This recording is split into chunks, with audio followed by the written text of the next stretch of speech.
हलचल तेज है। भाजपा ने अपनी फायर ब्रांड चेहरे यूपी के मुख्यमंत्री योगी आदित्यनाथ को एक बार फिर चुनावी मैदान में उतार दिया है। आज सीएम योगी बंगाल में ताबड़तोड़ जनसभाएं करने जा रहे हैं और उनके दौरे को भाजपा के लिए गेम चेंजर माना जा रहा है। सीएम योगी आज पश्चिम बंगाल के कई अहम इलाकों में जनसभाएं भी करेंगे।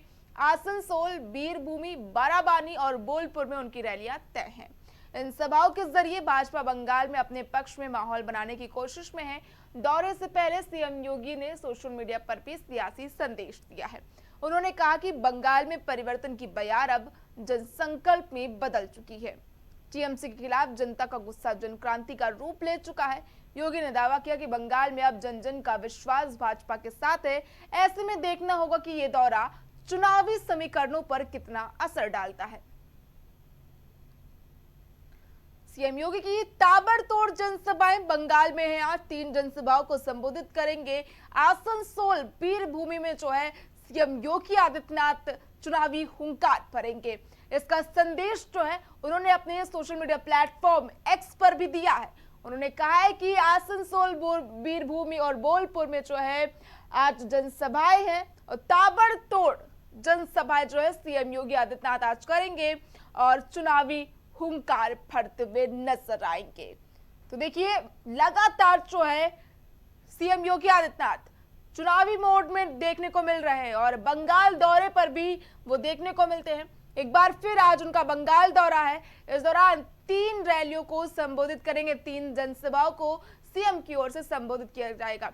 बता दें कि बीजेपी के स्टार प्रचारक फायर ब्रांड योगी आदित्यनाथ की रैलियां जो है हर राज्य में जो है चुनावी राज्य में नया असर डालती है, नया प्रभाव छोड़कर जाती है। चाहे वो बिहार चुनाव हो, चाहे महाराष्ट्र का चुनाव हो, चाहे उनके कटेंगे बटोंगे वाले नारे हो, हर तरह से चुनावी मोड़ को जो है उनकी रैलियां बदल देती है। तो इस बार भी कयास लगाया जा रहा है कि भाजपा के फायर ब्रांड कहे जाने वाले योगी आदित्यनाथ बंगाल में भी अपना प्रभाव छोड़कर आएंगे और इस बार जो है बंगाल में जो है नई सरकार बनाने का दावा बीजेपी की ओर से किया जा रहा है कि एक बार फिर से उनकी रैलियों को क्या प्रभाव बंगाल में छूटेगा और बंगाल में इतिहास भाजपा की ओर से रच दिया जाएगा।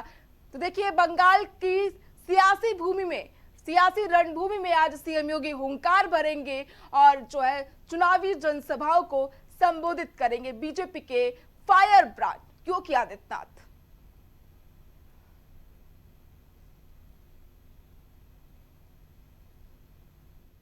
उत्तर प्रदेश के मुख्यमंत्री योगी आदित्यनाथ के दौरे का आज दूसरा दिन है। गोरखपुर में उन्होंने जनता दरबार कार्यक्रम में शिरकत की। इस दौरान सीएम योगी आदित्यनाथ ने जो है लोगों की समस्याओं को सुना। बड़ी संख्या में लोगों ने अपनी समस्या उनके समक्ष रखी। मुख्यमंत्री ने अधिकारियों को मौके पर ही समाधान के निर्देश दिए और भरोसा दिलाया कि हर शिकायत का त्वरित निस्तारण किया जाएगा। ये जनता दरबार की तस्वीरें हैं। गोरखपुर दौरे का दूसरा दिन है सीएम का। इस दौरान आप तस्वीरों में देख सकते हैं सीएम फरियादियों की फरियाद को सुनते हुए नजर आ रहे हैं और जो है लगातार जनता दरबार कार्यक्रम में शामिल होते हैं और लोगों की समस्याओं को जो है सीएम योगी आदित्यनाथ सुनते हैं और उनकी समस्याओं को निस्तारण के जो है निर्देश अधिकारियों को दिए जाते हैं। तत्काल प्रभाव पर जो है अधिकारियों को निर्देश दिए जाते हैं कि उनकी समस्याओं को जो है निस्तारित किया जाए, उनकी समस्याओं को सुना जाए, उनकी समस्याओं पर कार्रवाई की जाए। और आपको बताते चले कि सीएम योगी गोरखपुर दौरे का दूसरा दिन है। इस दौरान उन्होंने पहले पूजा अर्चना की, गोरखनाथ मंदिर में पूजा अर्चना की, उसके बाद गौ सेवा की, जिसके बाद गोरखनाथ मंदिर में ही जनता दर्शन कार्यक्रम लगाया गया और इस दौरान सीएम योगी ने सभी की समस्याओं को विस्तार पूर्वक सुना। एक एक कर सभी की समस्याएं जो है सीएम ने सुनी और अधिकारियों को भी निर्देशित किया कि सभी की समस्याओं को जो है हल किया जाए, उनके निस्तारित किया जाए। सीएम योगी ने लगाया जनता दरबार। ये तस्वीरें गोरखपुर से सामने आई। गोरखनाथ मंदिर में सीएम योगी ने जनता दर्शन कार्यक्रम में शिरकत की और वहां पर मौजूद एक एक शिकायतकर्ता की सीएम ने जो है शिकायत की सुनी, उनकी समस्याओं को सुना। बड़े ही धैर्य और संयम के साथ जो है सीएम ने सभी की शिकायतों पर ध्यान दिया और इनके जो है निस्तारण के भी निर्देश अधिकारियों को सीएम ने दिए हैं।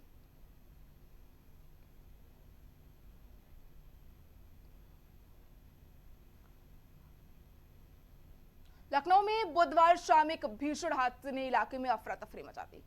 विकास नगर सेक्टर 40 रिंग रोड के किनारे बनी अवैध बस्ती में अचानक आग लग गई, जिससे देखते ही देखते विकराल रूप ले लिया। आग इतनी भयानक थी कि झुग्गी झोपड़ियों में रखे करीब 30 गैस सिलेंडर एक के बाद एक धमाकों के साथ फट गए। धमाकों की आवाज और आग की लपटें करीब 10 किलोमीटर तक दिखाई दी, जिससे पूरे इलाके में दहशत का माहौल बन गया। स्थिति की गंभीरता को देखते हुए प्रशासन ने तुरंत आसपास के मकानों को खाली कराया, लोगों को सुरक्षित स्थानों पर पहुंचाया गया। सूचना मिलते ही फायर ब्रिगेड की कई गाड़ियां मौके पर पहुंची और करीब 3 घंटे की कड़ी मशक्कत के बाद आग पर काबू पा लिया गया है। राहत कार्य, बचाव कार्य लगातार जारी है। प्रशासन पूरे मामले की जांच में जुट गया है। फिलहाल सबसे बड़ा यही सवाल है कि इस अवैध बस्ती में इतनी बड़ी संख्या में गैस सिलेंडर कैसे रखे गए और सुरक्षा इंतजाम में क्यों नदारद थे। तो देखिए, ये विकास नगर की तस्वीरें हैं, विकास नगर सेक्टर 14 की तस्वीरें हैं, जहां पर एक झुग्गी झोपड़ी जो है, एक पूरी बस्ती आग की चपेट में आ गई और आज वहां की जो बस्ती है पूरी वीरान हो गई है, पूरी खेत खलियान में तब्दील हो गई है। धुआं जो है 10 किलोमीटर तक जो है धुएं का गुबार देखने को मिला। हजरतगंज से लेकर विकास नगर तक जो है पूरा जो है दहशत का माहौल देखने को मिला। वहीं पुलिस प्रशासन मौके पर मौजूद है और लगातार सरकार जो है इस पूरी घटना पर नजरें बनाए हुए है। सिलेंडर धमाकों से पूरा इलाका दहल गया। अवैध बस्ती में ये बड़ा हादसा हुआ है। लखनऊ में आग का तांडव देखने को मिला है। धुआं शहर, आज भी लोग जो है अपनों को खोने के चलते रो रो कर बुरा हाल है। ये तस्वीरें हैं विकास नगर की। लखनऊ में भीषण आग का तांडव जो है देखने को मिला है। सिलेंडर धमाकों से पूरा इलाका जो है दहल गया है। अवैध बस्ती में बड़ा हादसा। आग बहुत ही भयावह रूप ग्रहण कर ली है और अभी सभी फायर टेंडर की गाड़ियां मौके पर हैं, जिनकी संख्या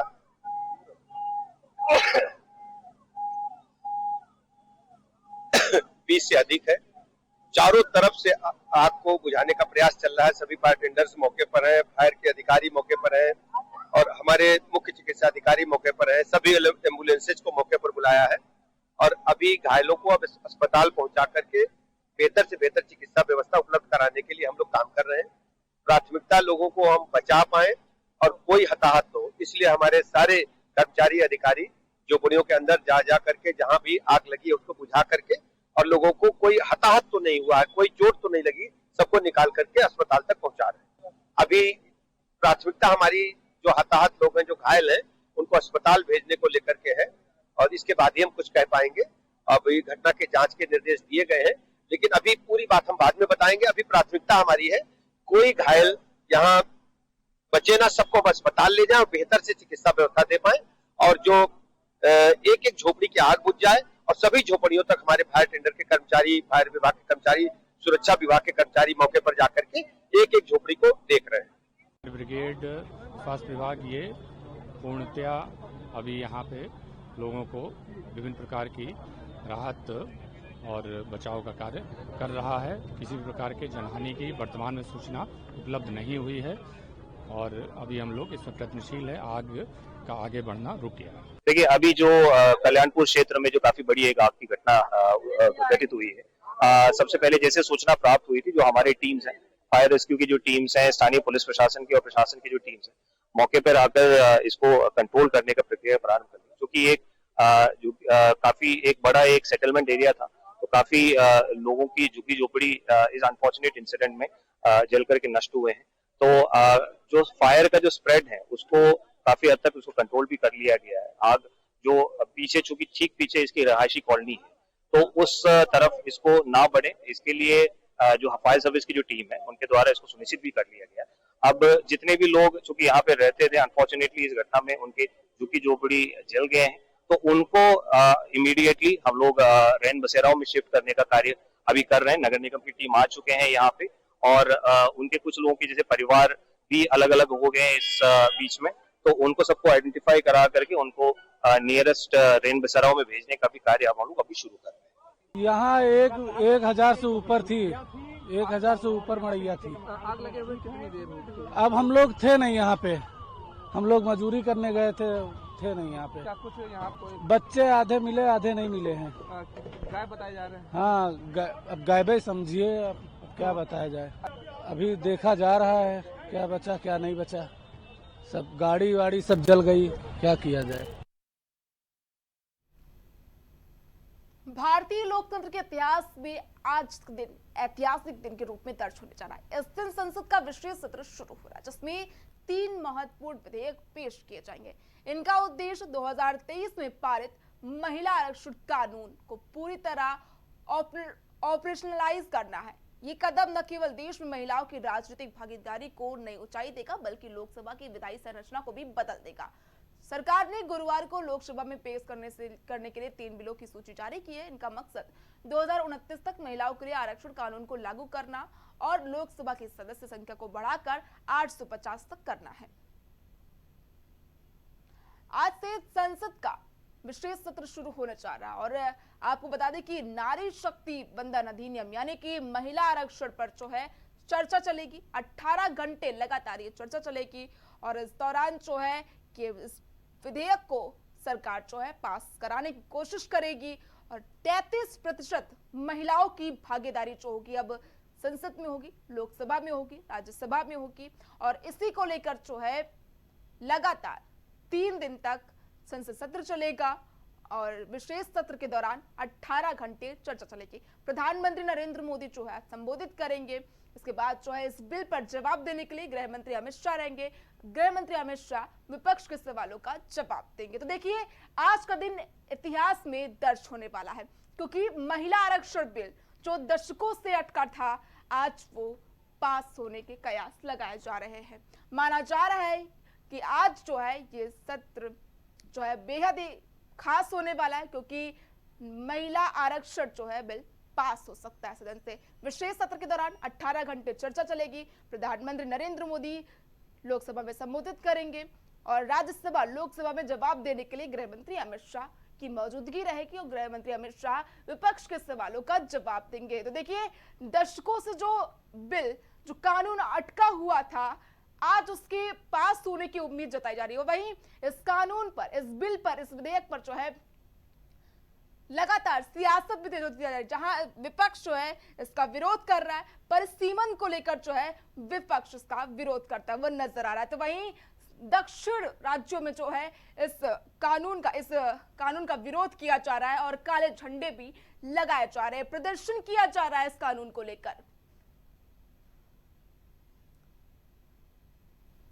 पश्चिम बंगाल में महिला आरक्षण बिल को लेकर सियासी पारा है।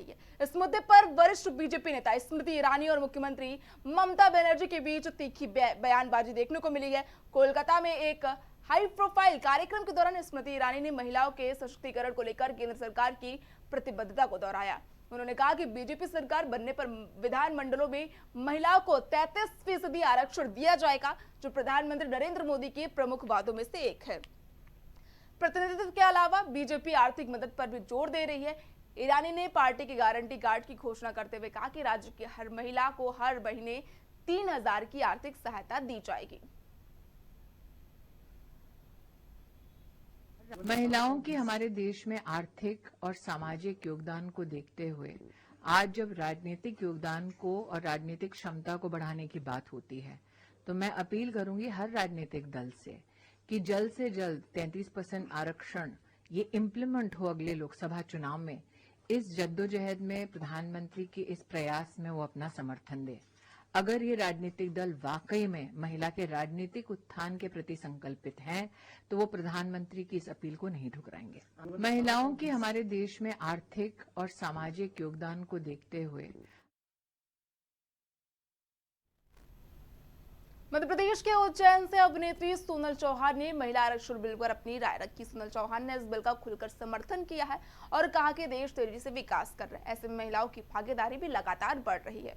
उन्होंने कहा कि ये बदलाव देश के लिए सकारात्मक संकेत है, महिला को सशक्त बनाने की दिशा में ये एक अहम कदम साबित हो सकता है। तो देखिए उज्जैन बाबा महाकालेश्वर की नगरी पहुंची अभिनेत्री सोनल चौहान ने भगवान महाकालेश्वर के दर्शन किए। इस दौरान जो है बस आरती में मौजूद हुई।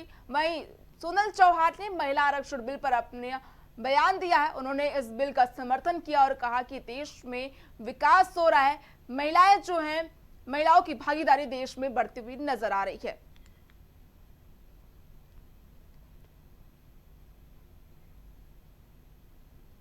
देखिए, मेरा मानना है कि महिलाएं बहुत शक्तिशाली होती हैं, बिल्कुल मैं इसका पूरा समर्थन करती हूँ और बहुत इस चीज़ से बहुत खुश भी हूँ कि ये ऐसा एक सपोर्ट किया जा रहा है। देखिए हमारा नारी को काफी प्रमोट भी किया जा रहा है, अच्छी चीजें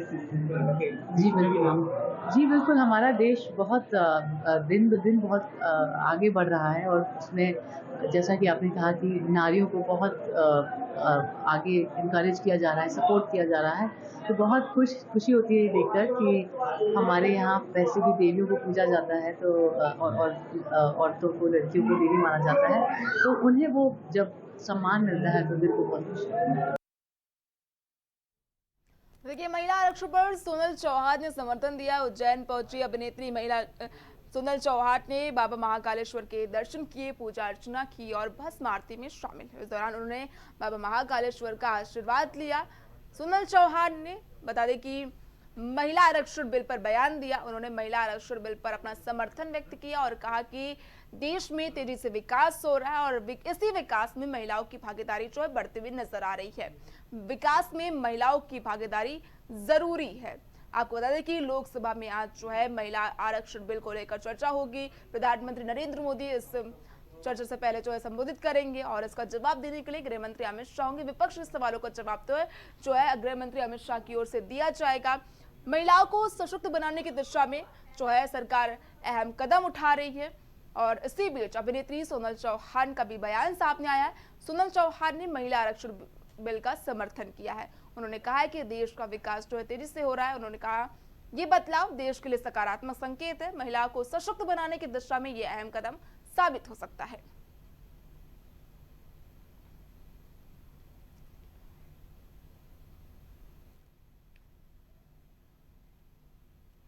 पश्चिम बंगाल में बयानबाजी का दौर जारी है। इस बीच भाजपा नेता दिलीप घोष ने टीएमसी और ममता बनर्जी के आरोपों पर पलटवार किया है। चुनाव आयोग की कथित चयनात्मक कार्रवाई, बढ़ती चुनावी हिंसा और केंद्रीय बलों की तैनाती पर घोष ने कहा कि निष्पक्ष चुनाव के लिए कड़े कदम जरूरी है। तो देखिए, 23 और 29 अप्रैल को पश्चिम बंगाल में जो है मतदान किए जाएंगे। इससे पहले लगातार सियासी बयानबाजी तेज होती हुई नजर आ रही। दिलीप घोष का टीएमसी पर पलटवार। उन्होंने कहा कि जल्द ही पश्चिम बंगाल में जो है बदलाव आएगा और नई सरकार बनेगी।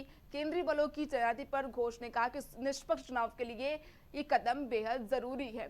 तो वहीं आपको बता दें कि चुनावी मोड में बीजेपी नजर आ रही है। लगातार जो है स्टार प्रचारकों का दौर जो है देखने को मिल रहा है। पश्चिम बंगाल में लगातार दौरे पर नजर आ रहे हैं बीजेपी के दिग्गज स्टार प्रचारक। तो वहीं एक और बीजेपी से फायर ब्रांड कहे जाने वाले सीएम योगी आदित्यनाथ आज 3 रैलियों को संबोधित करेंगे। लगातार जो है पश्चिम बंगाल मिशन में जो है बीजेपी एक्टिव नजर आ रही है और लगातार चुनावी होड़ में जो है लगातार जो टीम हुई है मतदाताओं को साधने के लिए लगातार ताबड़तोड़ रैलियां बीजेपी की ओर से की जा रही, ताबड़तोड़ प्रचार प्रसार बीजेपी की ओर से किया जा रहा है। इस बीच भाजपा नेता दिलीप घोष का बयान सामने आया।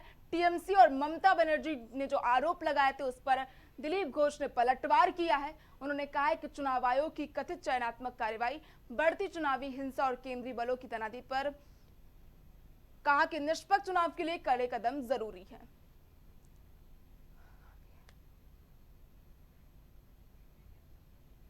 तरह तरह के डरा रहे हैं, वोटर्स को प्रभावित कर रहे हैं टीएमसी के लीडर्स, इसलिए चौकन्ना रहना चाहिए। चुनाव कमीशन को अपने से करना चाहिए। कोई कंप्लेन करेगा उसके बाद करेंगे, ऐसा नहीं होता है।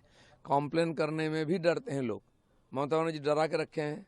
पुलिस ऑफिसर को ट्रांसफ़र करने के बाद भी वो स्टेशन में हैं और डायरेक्ट इनडायरेक्टली लोगों को डरा रहे हैं, प्रभावित कर रहे हैं तृणमूल का काम करने के लिए। और जो भाजपा के लोगों नेता को डरा रहे हैं और जो टीएमसी के लोग इनएक्टिव है उनको एक्टिव कर रहे हैं कि काम करो। ये बात देखना चाहिए उनको। नहीं, केंद्रीय मंत्री, केंद्रीय फोर्स नहीं आ सकता क्या? वो क्या रोक देंगे क्या? आप कैंडिडेट्स ला सकते हैं। बंगाल के मुसलमानों के ऊपर भरोसा नहीं ममता बनर्जी का। गुजराती मुसलमान को लाकर एमपी बना रहे हैं, तो किस मुंह से बात करते हैं वो? तरह तरह के डरा रहे हैं, वोटर्स को प्रभावित कर रहे हैं टीएमसी के लीडर्स, इसलिए चौकन्ना रहना चाहिए। चुनाव कमीशन को अपने से करना चाहिए। कोई कंप्लेन करेगा उसके बाद करेंगे, ऐसा नहीं होता है। कंप्लेन करने में भी डरते हैं लोग। ममता बनर्जी डरा के रखे हैं। पुलिस ऑफिसर को ट्रांसफ़र करने के बाद भी वो स्टेशन में हैं और डायरेक्ट इनडायरेक्टली लोगों को डरा रहे हैं, प्रभावित कर रहे हैं तृणमूल का काम करने के लिए, और जो भाजपा के लोगों नेता को डरा रहे हैं, और जो टीएमसी के लोग इनएक्टिव उनको एक्टिव कर रहे हैं कि काम करो। ये बात देखना चाहिए उनको। नहीं, केंद्रीय मंत्री, केंद्रीय फोर्स नहीं आ सकता क्या? वो क्या रोक देंगे क्या? आप कैंडिडेट्स ला सकते हैं। बंगाल के मुसलमानों के ऊपर भरोसा नहीं ममता बनर्जी का, गुजराती मुसलमान को लाकर एमपी बना रहे हैं, तो किस देखिए, महिला आरक्षण पर बयानबाजियों का दौर थमने का नाम नहीं ले रहा। तो वही कांग्रेस सांसद अखिलेश प्रसाद सिंह ने भी महिला आरक्षण बिल पर बड़ा बयान दिया है। कांग्रेस सांसद ने कहा कि महिला बिल जल्द से जल्द पास होना चाहिए, कांग्रेस की ही पहल थी। राजीव गांधी ने ग्राम और जिला पंचायत में 33% आरक्षण दिलाने का काम किया था। कांग्रेस पार्टी हमेशा चाहती थी कि महिलाओं को आरक्षण मिले। ये कोई विषय ही नहीं है, लेकिन जिस तरह से परिसीमन किया जा रहा है, इसका निश्चित तौर पर विरोध होना चाहिए। ये तो कांग्रेस का ही इनिशिएटिव रहा। महिला बिल जल्दी से जल्दी पास हो, ये तो कांग्रेस का इनिशिएटिव था। आप लोगों को अगर याद होगा तो स्वर्गीय राजीव गांधी जी ने ग्राम पंचायतों में, जिला पंचायतों में 33% आरक्षण दिलाने का काम किया था, और उसके बाद कांग्रेस पार्टी लगातार चाहती थी कि लोकसभा में और स्टेट के विधानसभा में 33% महिलाओं को आरक्षण मिले। वो कोई इशू ही नहीं है, ये तो कांग्रेस का ही इनिशिएटिव रहा है। लेकिन डिलिमिटेशन जिस तरह से हो रहा है उसका निश्चित रूप से विरोध होगा। महिला बिल जल्दी से जल्दी पास हो।